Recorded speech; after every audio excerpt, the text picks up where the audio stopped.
영하 40도의 극한 환경, 라플란드의 설원에서 벌어진 믿기 힘든 이야기가 전 세계 SNS를 뜨겁게 달구고 있습니다. 런던의 한 응급의학과 전문의가 남긴 게시물이 단 하루 만에 100만 뷰를 돌파했습니다. 라플란드의 기적으로 불리는 이 사건의 중심에는 평범한 관광객으로 보이던 2명의 한국인이 있었다고 합니다. 처음에는 그저 조용한 동양인 관광객이었습니다. 하지만 그들의 정체가 드러난 순간 모든 것이 달라졌죠. 현장에 있었던 목격자들의 증언에 따르면 당시 상황은 단순한 구조사건 이상의 무언가가 있었다고 합니다. 특히 일본의 한 유명 기업 임원은 SNS를 통해 그들이 보여준 놀라운 능력과 정신은 제가 알던 모든 편견을 완전히 바꿔놓았다는 충격적인 소감을 남겼습니다. 도대체 그날 설원에서 무슨 일이 있었던 걸까요? 그리고 이 사건 이후 그 일본의 한 유명 기업 임원은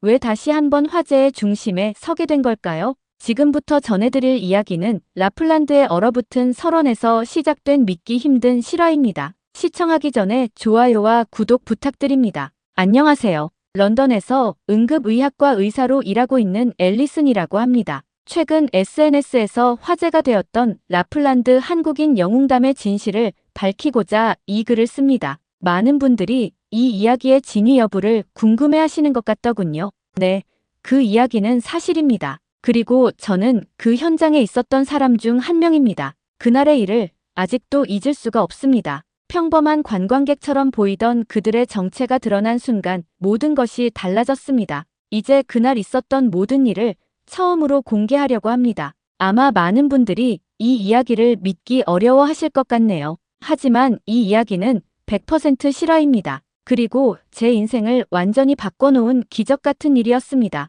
코드 블루, 코드 블루. 날카로운 경보음이 병원 복도를 가득 메웠습니다. 저는 순식간에 자리에서 일어나 응급실로 달려갔습니다. 런던 중심가에 위치한 세인트 메리 종합병원의 응급의학과 전문의로서 이런 상황은 이제 너무나 익숙했죠. 하지만 오늘따라 발걸음이 무거웠습니다. 며칠째 이어진 당직으로 몸과 마음이 지쳐 있었거든요. 다발성 외상 환자입니다. 20대 후반 여성, 횡단보도 교통사고, 의식불명, 심한 뇌출혈이 의심됩니다. 구급대원들이 현장에서 심폐소생술을 2번이나 시행했다고 합니다. 응급실에 들어서자마자 의료진들의 긴박한 목소리가 들려왔습니다. 혈압 80에 50, 맥박 120. 좋지 않은 수치였습니다.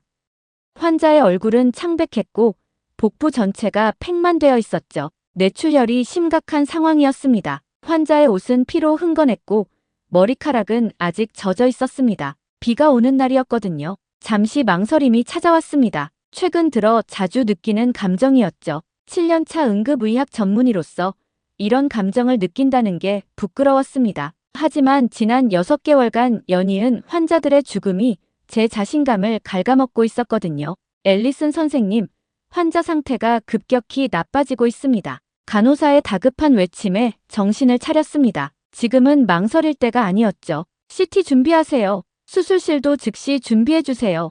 O형 혈액심 유닛 준비하고 중환자실에도 연락해주세요. 제 지시에 따라 의료진들이 신속하게 움직였습니다. CT 결과는 최악이었습니다. 간 파열과 심각한 복강 내 출혈, 즉시 수술이 필요한 상황이었죠. 수술실로 향하는 동안 환자의 가방에서 떨어진 사진 한 장이 눈에 들어왔습니다. 웨딩드레스를 입어보는 모습이었어요. 가슴이 철렁 내려앉았습니다. 앨리슨, 힘내요. 당신이라면 할 수 있어요. 동료 간호사 사라의 격려가 들려왔지만 왠지 모를 불안감이 저를 엄습했습니다. 수술복으로 갈아입으면서도 손이 떨렸습니다. 거울 속의 제 모습이 낯설게 느껴졌죠. 언제부터 이렇게 자신감을 잃어버린 걸까요? 수술은 8시간이나 계속되었습니다.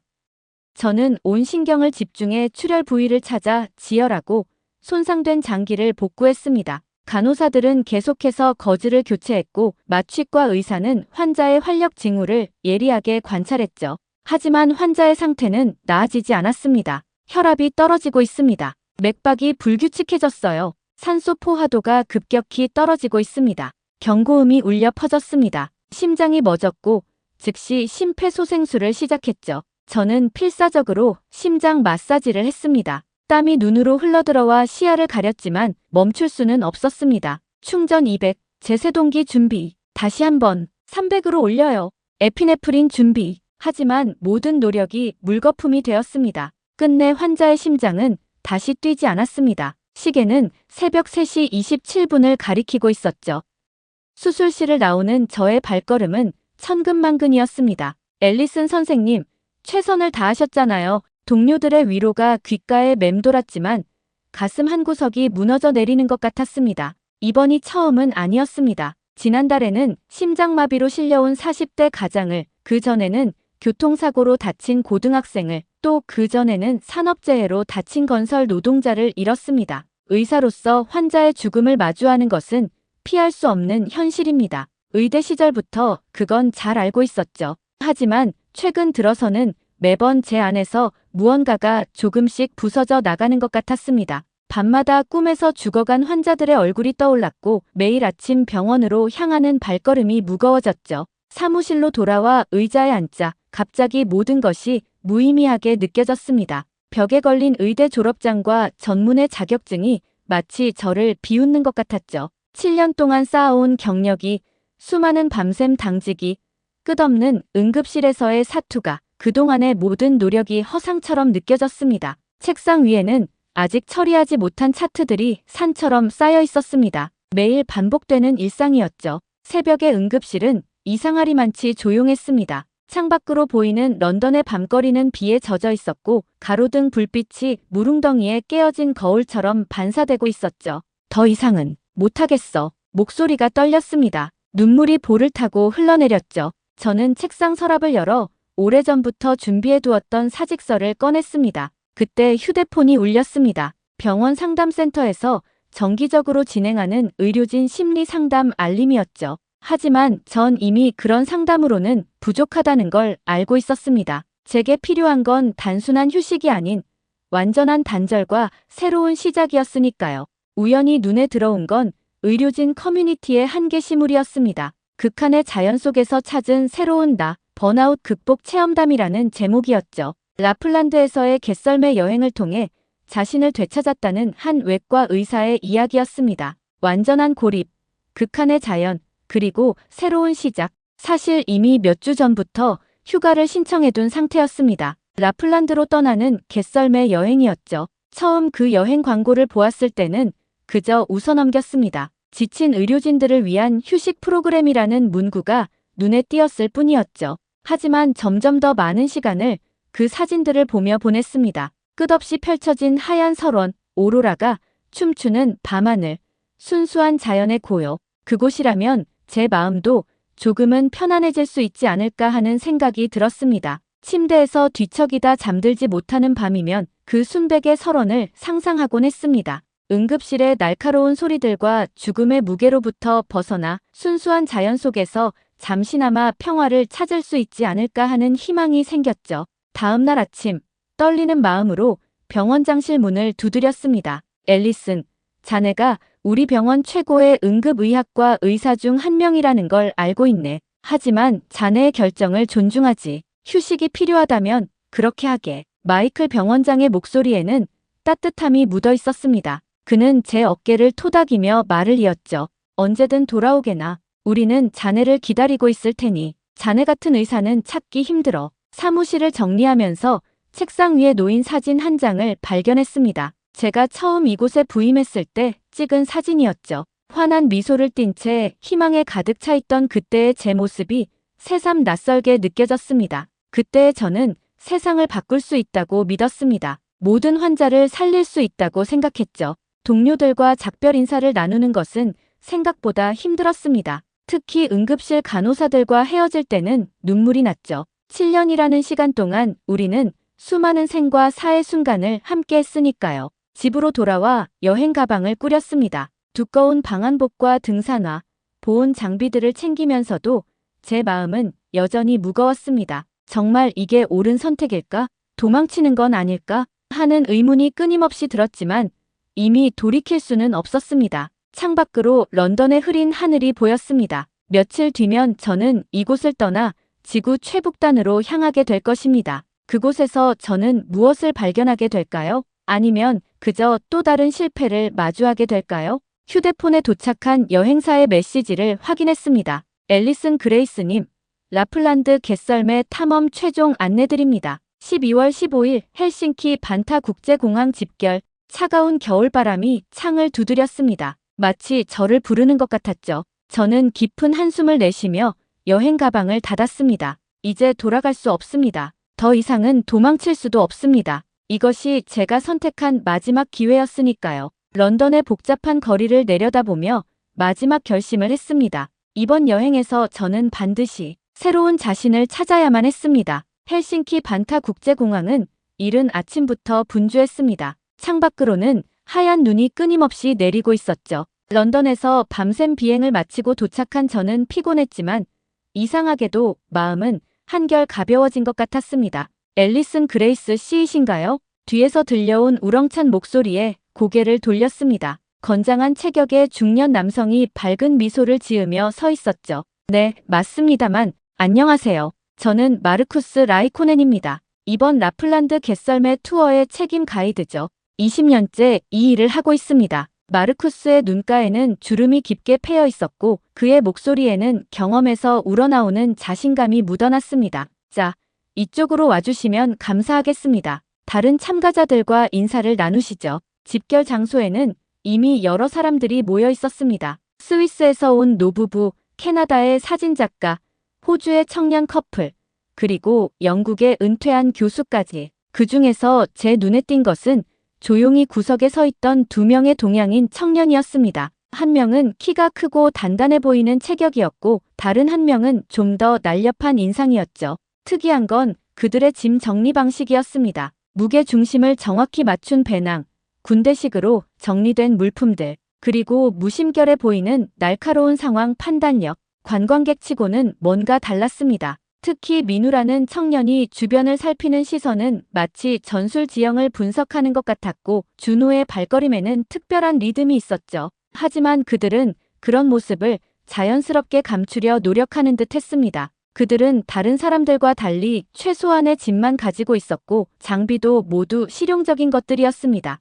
안녕하세요. 제가 다가가자 둘 다 공손하게 인사를 건넸습니다. 저는 강민우고 이쪽은 제 친구 이준호입니다. 그들의 영어는 꽤 유창했고 특히 민우라는 청년의 목소리에는 뭔가 신뢰감이 느껴졌습니다. 대화를 나누려는 찰나 갑자기 누군가가 제 앞을 가로막았습니다. 이봐요, 짐 좀 들어주시죠. 거만한 목소리의 주인공은 최신형 캐시미어 코트를 걸친 일본의 중년 남성이었습니다. 그는 제 앞에 명품 캐리어를 던지다시피 하며 마치 종업원을 부리듯 턱으로 제 방향을 가리켰습니다. 그의 눈빛에는 타인을 내려다보는 듯한 오만함이 가득했죠. 죄송하지만 저는 다른 승객입니다만. 뭐라고요? 당신들 서비스직 아닌가요? 당황스러운 상황에서 마르쿠스가 재빨리 다가왔습니다. 타나카 씨, 그분은 우리 투어 참가자십니다. 히로시 타나카, 일본의 큰 전자회사 임원이라고 했습니다. 그의 얼굴이 순간 붉어졌지만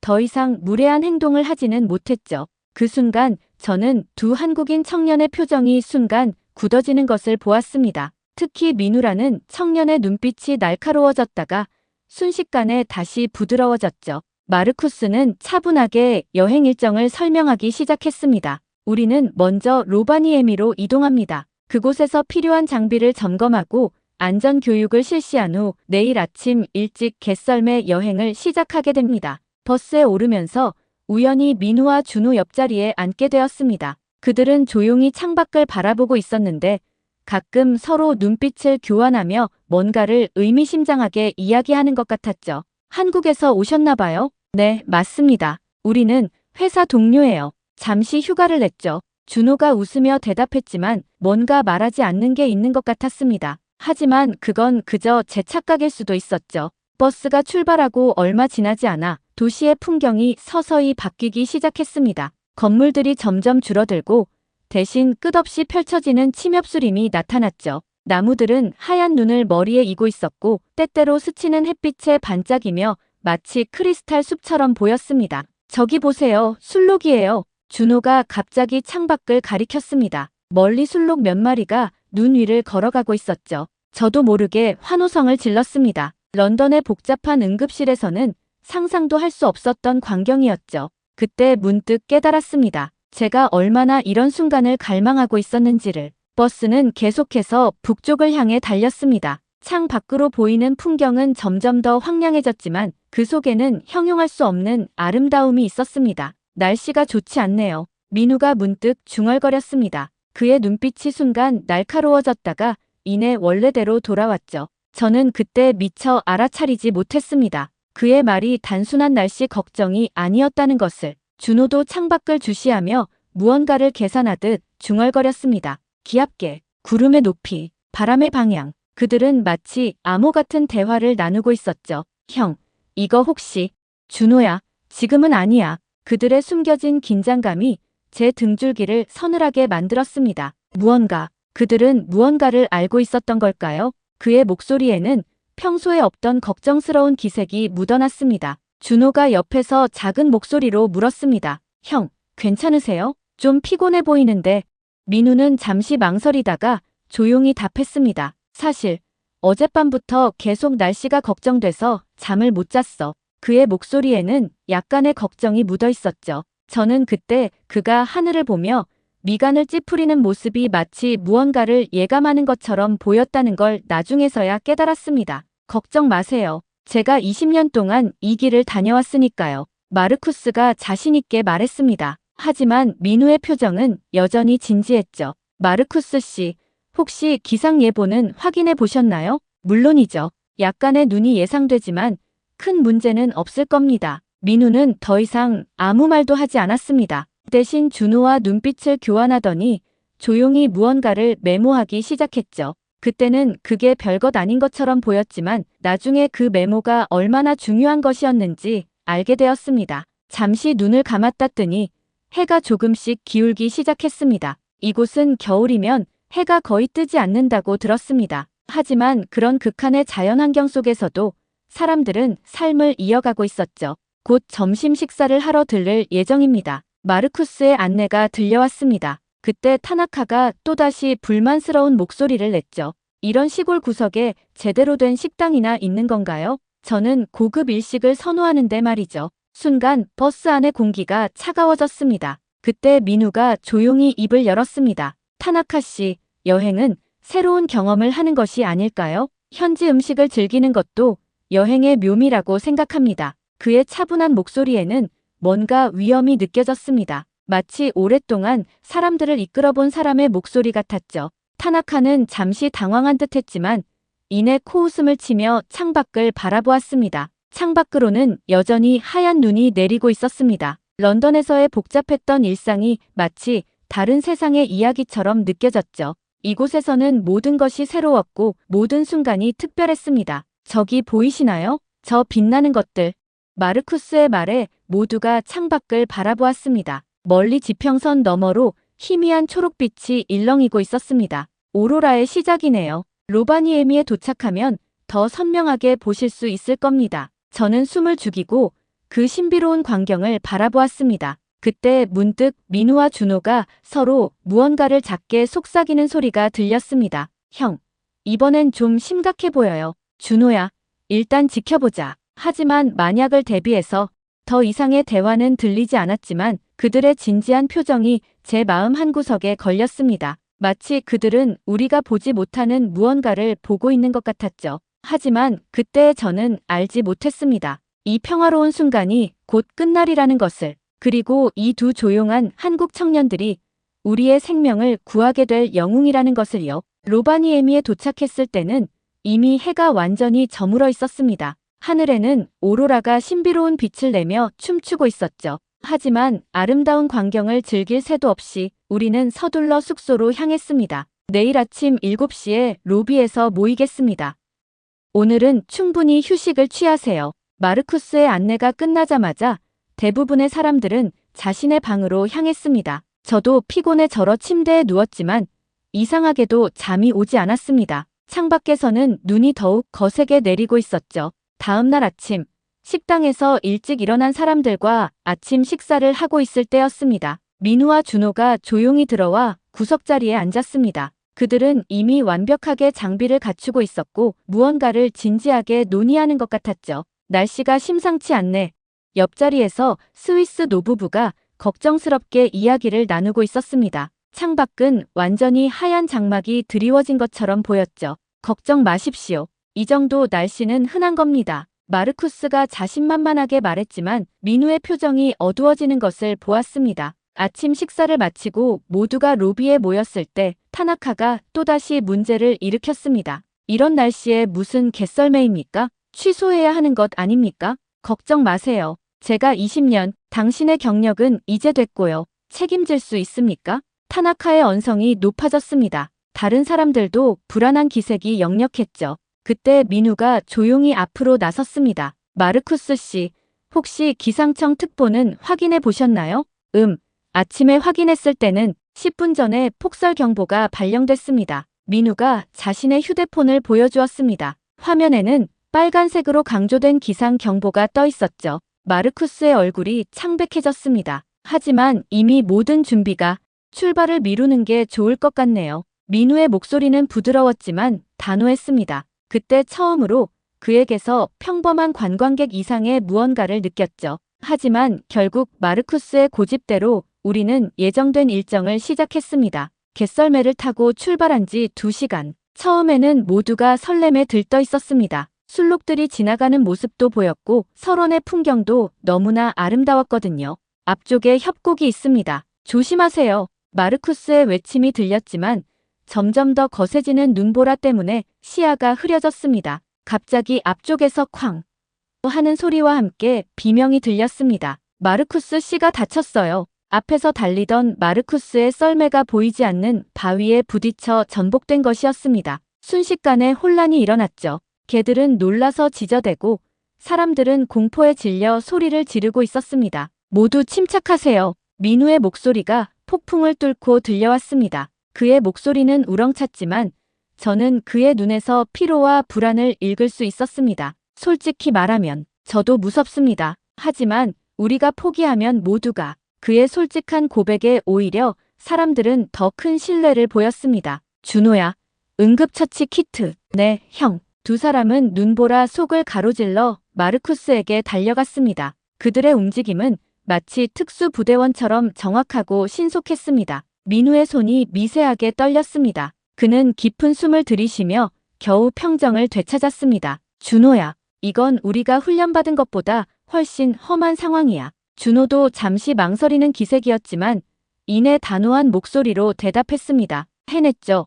형, 우리는 항상 해냈잖아요. 다리가 부러진 것 같습니다. 당장 대피소를 찾아야 해요. 준호가 재빨리 마르쿠스의 상태를 확인했습니다. 그의 손놀림은 전문가처럼 능숙했죠. GPS가 먹통이에요. 통신도 안 됩니다. 어떡하죠? 사람들이 패닉에 빠지기 시작했습니다. 타나카는 계속해서 투덜거렸고 다른 사람들도 공포에 질린 표정이었죠. 이쪽입니다. 모두 저를 따라오세요. 민우가 앞장섰습니다. 준호는 부상당한 마르쿠스를 등에 업고 있었죠. 잠깐만요. 당신은 뭔데? 타나카가 따지듯 말했지만 민우의 다음 말에 모두가 얼어붙었습니다. 저는 대한민국 해군 특수전전단 UDT실 출신 강민우입니다. 이 준호도 같은 부대 출신이고요. 지금은 설명할 시간이 없습니다. 살고 싶으시다면 저희를 따라오세요. 순간 모든 사람들의 표정이 바뀌었습니다. 특히 타나카의 얼굴에는 믿을 수 없다는 표정이 역력했죠. 약 2km 전방에 비상 대피소가 있습니다. 이 좌표는 제가 어제 확인해 둔 거예요. 민우는 주머니에서 작은 나침반을 꺼내 들었습니다. 모두 일렬로 서세요. 준호와 제가 앞뒤를 책임지겠습니다. 절대 대열을 이탈하지 마세요. 그의 목소리에는 이제 더 이상 평범한 관광객의 모습은 찾아볼 수 없었습니다. 그것은 수많은 훈련과 실전 경험을 통해 다져진 지휘관의 목소리였죠. 우리는 눈보라 속을 걸었습니다. 발 아래로 눈이 푹푹 빠졌고 매서운 바람이 얼굴을 핥히었습니다. 하지만 이상하게도 더 이상 두렵지 않았습니다. 마치 보이지 않는 보호막이 우리를 감싸고 있는 것 같았거든요. 조금만 더 힘내세요. 거의 다 왔습니다. 민우의 격려가 간간히 들려왔습니다. 그의 뒷모습은 눈보라 속에서도 흔들림이 없었죠. 문득 제 머릿속에 떠올랐습니다. 런던의 응급실에서 환자의 생명을 구하기 위해 고군분투하던 순간들. 그때의 저처럼 지금 이 순간 민우와 준호는 우리의 생명을 지키기 위해 모든 것을 걸고 있는 거였죠. 갑자기 앞쪽에서 준호의 외침이 들렸습니다. 형, 대피소가 보여요. 희미하게 건물의 윤곽이 보이기 시작했습니다. 하지만 그때 누군가가 쓰러지는 소리가 들렸습니다.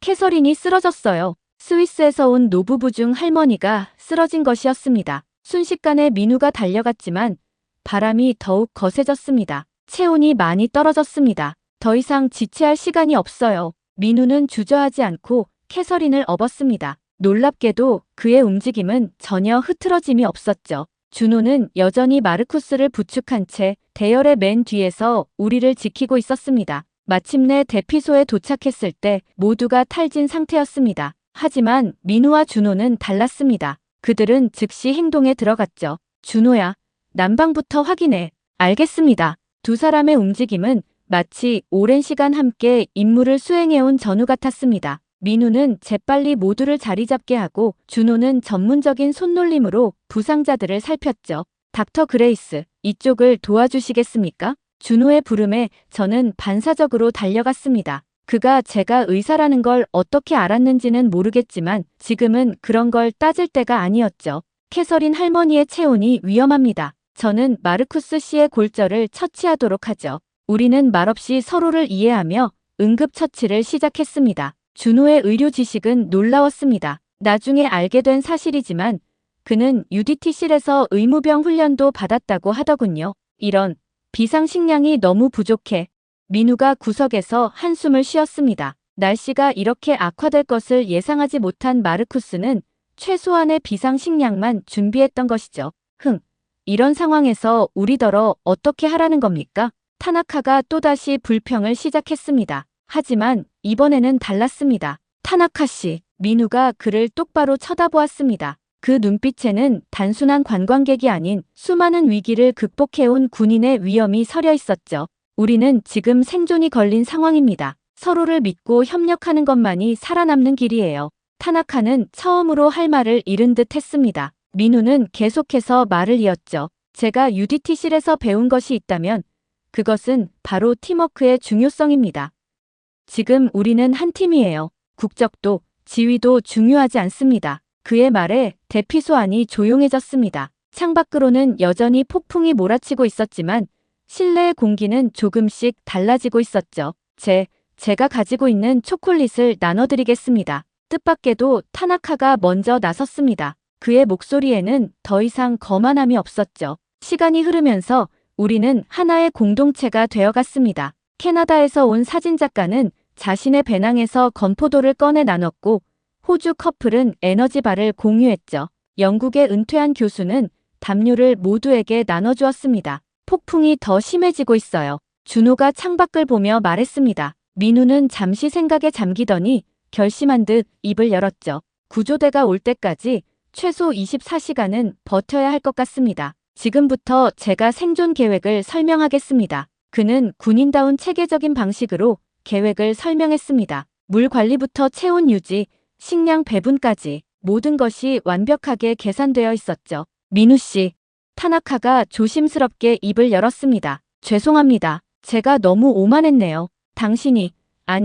당신들이 아니었다면 우리는 지금쯤. 민우는 부드럽게 미소를 지었습니다. 타나카 씨, 우리는 모두 실수를 합니다. 하지만 그것을 인정하고 바로잡을 수 있다는 것, 그것이 바로 인간의 위대함 아닐까요? 그의 말에 타나카의 눈시울이 붉어졌습니다. 저는 그때 처음으로 타나카의 인간적인 모습을 보았죠. 앨리슨, 준호가 제게 다가왔습니다. 캐서린 할머니 상태가 좋지 않습니다. 체온은 어느 정도 회복됐지만 심장이 걱정되네요. 저는 환자를 다시 한번 살폈습니다. 맥박이 불규칙했고 호흡도 약간 거칠었죠. 심장약을 복용하고 계셨대요. 할아버지의 말씀에 저는 순간 긴장했습니다. 제가 런던 병원을 떠나온 이유가 바로 이런 순간들 때문이었으니까요. 환자의 생명이 제 손에 달린 그 위기의 순간들.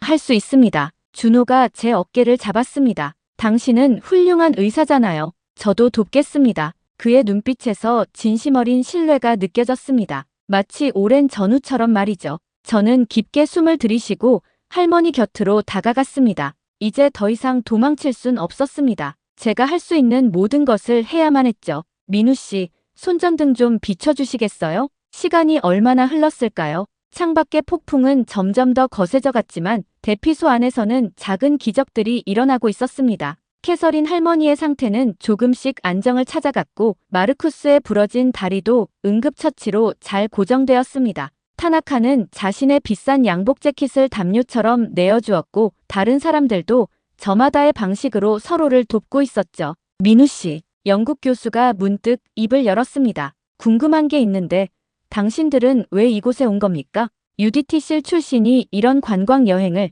민우는 잠시 망설이더니 답했습니다. 사실 우리는 극지 생존 훈련을 위해 왔습니다. 은퇴 후에도 민간인 구조 활동을 하고 있거든요. 이번 여행은 일종의 현장 학습이었죠. 그의 말에 모두가 감탄했습니다. 그들은 단순한 관광객이 아닌 끊임없이 자신을 단련하고 타인을 돕기 위해 노력하는 사람들이었던 거죠. 밤이 깊어갔습니다. 창밖의 폭풍은 여전했지만 대피소 안은 이상하리만치 평화로웠습니다. 우리는 서로 의지하며 이 위기를 견뎌내고 있었죠. 모두 편히 쉬세요. 준호와 제가 교대로 보초를 서겠습니다. 민우의 말에 사람들은 조금씩 눈을 붙이기 시작했습니다. 저는 캐서린 할머니의 상태를 마지막으로 확인하고 벽에 기대앉았죠. 수고하셨습니다, 닥터. 준호가 따뜻한 물을 건네주었습니다. 고마워요. 당신들이 아니었다면 저는 아마 우리는 서로를 돕기 위해 존재하는 거잖아요. 그게 의사든 군인이든. 그의 말에 저는 문득 깨달았습니다. 제가 왜 의사가 되었는지, 그리고 왜 다시 의사로 돌아가야 하는지를. 새벽녘 대피소를 흔드는 바람 소리가 더욱 거세졌습니다. 캐서린 할머니의 상태를 체크하던 제가 창밖을 바라보니 대피소 주변으로 눈이 높이 쌓여가고 있었죠. 이대로 가다간 출구가 완전히 막힐 수 있습니다. 민우가 심각한 표정으로 말했습니다. 준호는 손전등을 들고 대피소 구석구석을 살피고 있었죠. 형, 지붕에서 물이 새기 시작했어요. 구조가 늦어진다면 말이 끝나기도 전에 우르릉 하는 소리와 함께 대피소가 크게 흔들렸습니다. 순간 비명이 터져 나왔죠. 모두 중앙으로 모이세요. 당장. 민우의 단호한 외침에 우리는 본능적으로 그의 지시를 따랐습니다. 바로 그때였습니다. 쿵 하는 소리와 함께 대피소의 한쪽 벽이 눈의 무게를 이기지 못하고 일부가 무너져 내렸습니다. 이러다 모두 죽는 건가요? 살려주세요. 누군가가 패닉에 빠져 소리를 질렀습니다. 차가운 바람이 대피소 안으로 거세게 불어닥쳤죠. 아직 포기하기엔 이릅니다. 민우가 준호와 눈빛을 교환했습니다. 마치 텔레파시라도 통하는 것처럼 두 사람은 즉시 움직이기 시작했죠. 앨리슨, 환자들을 부탁합니다. 타나카 씨, 당신은 저를 도와주시겠습니까? 민우의 부름에 타나카가 망설임 없이 일어섰습니다. 그의 눈빛은 더 이상 오만하지 않았죠. 무엇을 도와드릴까요? 우리는 저 벽을 임시로라도 막아야 합니다. 준호는 통신 장비를 수리해보겠다고 하니 우리가 최대한 시간을 벌어야 해요. 민우는 재빨리 대피소 안의 물품들을 파악했습니다. 그리고는 마치 작전을 지시하듯 명확하게 각자의 역할을 나눴죠. 교수님, 혹시 매듭을 다룰 줄 아시나요? 등산 동호회 활동을 오래 했답니다. 좋습니다. 그럼 이 로프로 저 선반들을 고정시켜주세요. 모두가 자신의 역할을 부여받자 대피소 안의 분위기가 달라졌습니다. 공포와 혼란은 점차 집중과 협력으로 바뀌어갔죠. 캐서린 할머니, 괜찮으세요? 할머니의 상태를 확인하던 중 문득 할머니가 제 손을 꼭 잡았습니다. 걱정 말아요, 의사 선생님. 난 이것보다 더 험한 일도 겪어봤다오. 1960년대 알프스에서 조난됐을 때는 할머니의 담담한 미소가 오히려 저를 안심시켰습니다. 그때 준호가 다급하게 외쳤죠. 형, 무전기에서 신호가 잡혔어요. 잠시 대피소 안이 조용해졌습니다. 준호는 헤드셋을 귀에 대고 집중했죠. 구조대가 현재 위치 추적 중이라고 합니다. 하지만 이 폭풍 때문에 접근이 쉽지 않대요. 얼마나 걸릴까요? 최소 4시간, 최악의 경우 6시간도 걸릴 수 있다고 합니다. 민우의 표정이 어두워졌습니다. 지붕이 그때까지 버틸 수 있을까요? 타나카의 질문에 모두가 숨을 죽였습니다. 대피소는 계속해서 불길한 소리를 내며 흔들리고 있었죠. 버텨야 합니다. 민우가 단호하게 말했습니다. UDT실에서 우리는 포기라는 말을 모릅니다. 상황이 어려울수록 더 강해지는 법이죠. 그의 말에 용기를 얻었는지 사람들의 표정이 조금씩 달라지기 시작했습니다. 제가 도와드리고 싶습니다. 뜻밖에도 평소 조용하던 캐나다 사진작가가 나섰습니다. 등산용 아이젠이 있는데 이걸 이용해서 벽을 고정하면 어떨까요? 좋은 생각입니다. 우리는 마치 하나의 군대처럼 움직이기 시작했습니다. 민우와 준호의 지휘 아래 모두가 자신의 역할을 완벽하게 수행했죠. 호주에서 온 커플은 체육교사라며 로프 작업을 도왔고 영국 교수는 놀라운 매듭 실력을 보여주었습니다. 타나카는 자신의 고급 양복을 망설임 없이 찢어 틈새를 막았죠. 이제 곧 새벽이 밝아올 거예요. 준호가 시계를 보며 말했습니다. 밤새 한숨도 자지 못했지만 이상하게도 피곤하지 않았습니다. 오히려 강한 연대감이 우리를 깨어있게 했죠. 민우 씨, 타나카가 조심스럽게 말을 꺼냈습니다. 처음 뵈었을 때 전 너무나 오만했습니다. 하지만 지금은 당신들이 진정한 영웅이라는 걸 알겠습니다. 민우는 부드럽게 미소 지었습니다. 영웅이라뇨? 우리는 그저 우리가 받은 훈련을 실천했을 뿐입니다. 그리고 그때였습니다. 먼 거리에서 희미하게 헬리콥터 소리가 들려왔습니다. 구조대다. 환호성이 터져 나왔습니다. 하지만 민우의 표정은 여전히 긴장되어 있었죠. 아직 끝난 게 아닙니다. 이 상황에서 헬리콥터가 착륙하긴 힘들 거예요. 그의 말이 맞았습니다. 폭풍은 여전했고 대피소 주변은 깊은 눈에 파묻혀 있었죠. 준호야, 구조 신호를 준비하자. 두 사람은 재빨리 움직였습니다. 비상용 발염 신호를 꺼내들고 무너진 벽 틈새로 나가려는 순간 또다시 불길한 소리가 들렸습니다. 우두둑, 지붕이 무너진다. 순간 민우가 큰 소리로 외쳤습니다. 모두 벽 쪽으로. 준호야, 오른쪽을 맡아. 그들은 반사적으로 움직였습니다. 민우와 준호는 각자 지붕을 떠받치고 있는 기둥을 붙잡았죠. 마치 전우의 목숨을 지키기 위해 수류탄을 막아선 군인처럼 그들은 무너지는 지붕 아래 자신의 몸을 던진 것입니다. 우리를 믿으세요. 절대 포기하지 마세요. 민우의 외침이 폭풍 소리를 뚫고 울려 퍼졌습니다. 그의 팔뚝에 핏줄이 터질 듯 솟아올랐지만 눈빛만은 여전히 흔들림이 없었죠.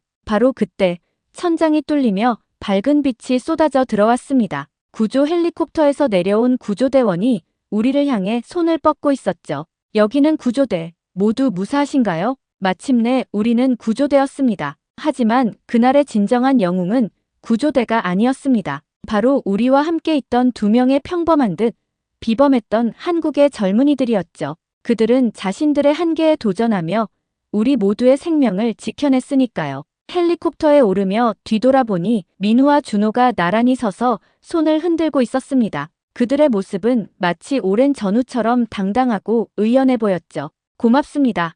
정말 고맙습니다.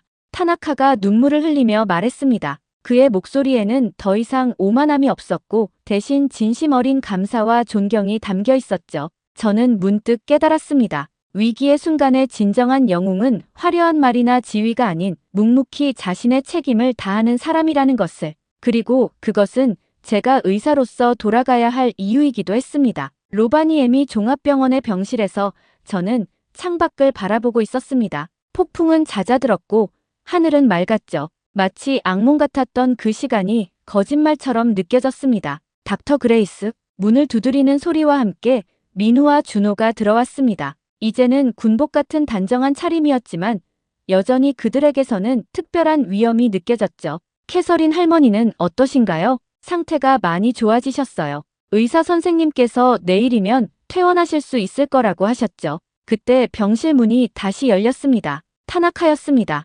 실례합니다. 민우 씨, 준호 씨. 타나카의 모습은 완전히 달라져 있었습니다. 더 이상 거만한 사업가가 아닌 한 명의 겸손한 인간으로 서 있었죠. BBC와 CNN에서 취재 요청이 왔습니다. 당신들의 영웅적인 행동을 전 세계에 알리고 싶다고.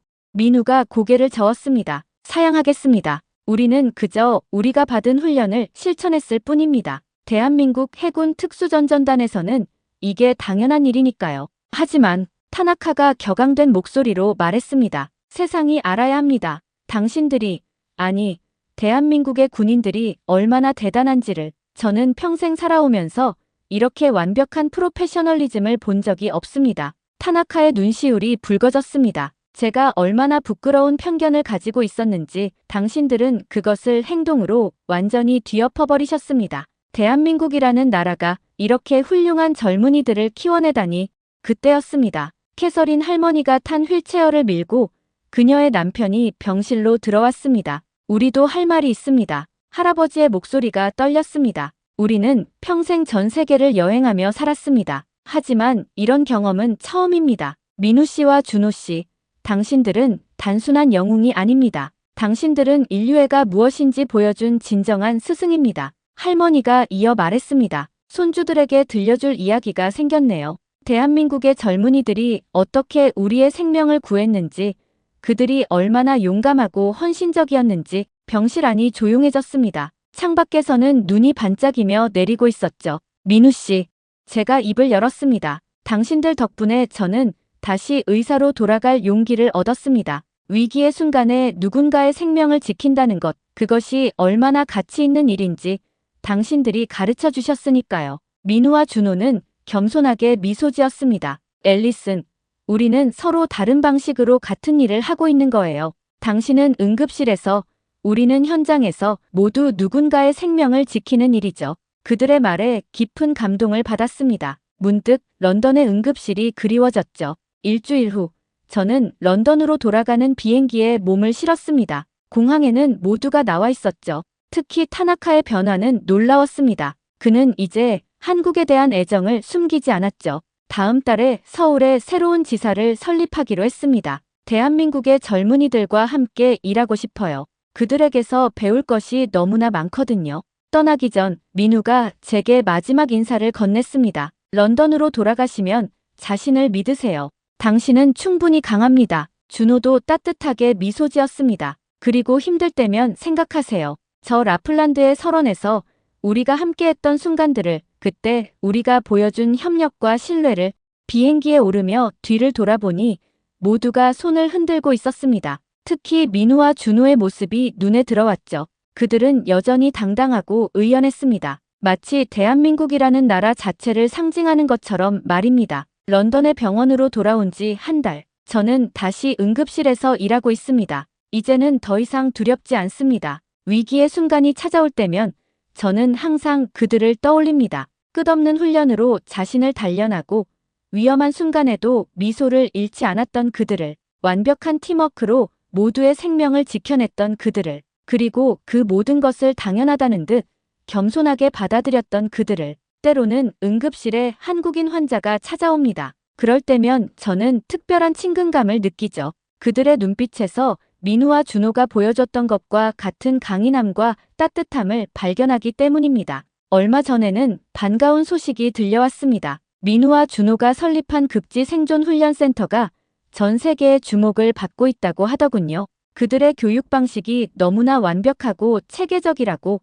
타나카는 자신의 회사 직원들을 정기적으로 그곳에 보내고 있다고 합니다. 이제는 실력과 인성을 모두 갖춘 대한민국의 젊은이들에게서 배워야 할 때라고 그가 말했다죠. 창밖으로 런던의 밤거리가 보입니다. 응급실의 붉은 불빛이 어둠을 가르고 있죠. 이제 저는 압니다. 제가 해야 할 일이 무엇인지, 그리고 어떻게 해야 하는지를. 그들이 보여준 것처럼 묵묵히, 그리고 자부심을 가지고. 그것이 바로 제가 라플란드의 설원에서 배워온 가장 큰 교훈입니다. 저의 이야기는 여기까지입니다. 1년이 지난 지금도 그날의 일을 떠올리면 가슴이 뭉클해집니다. 두 한국인 청년의 용기와 헌신이 보여준 진정한 영웅의 모습은 아마 제 평생 잊지 못할 것 같습니다. 혹시 이 글을 읽고 계신다면 민우 씨, 준호 씨, 다시 한번 진심으로 감사드립니다.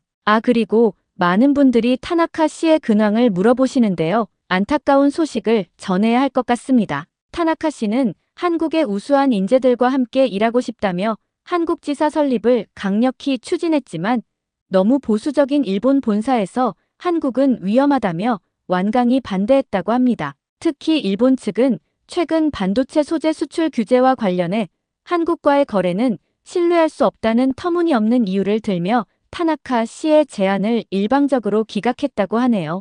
타나카 씨는 저에게 보낸 이메일에서 제가 라플란드에서 직접 경험한 한국인들의 뛰어난 능력과 인성을 본사가 이해하지 못해 너무나 안타깝다며 깊은 유감을 표명했습니다. 그는 여전히 한국 진출의 꿈을 포기하지 않고 있지만 일본 본사의 완고한 태도로 인해 현재로서는 진정이 어려운 상황이라고 합니다. 좋아요와 구독 부탁드리고 여러분들의 생각과 느낌을 댓글로 남겨주시면 감사하겠습니다.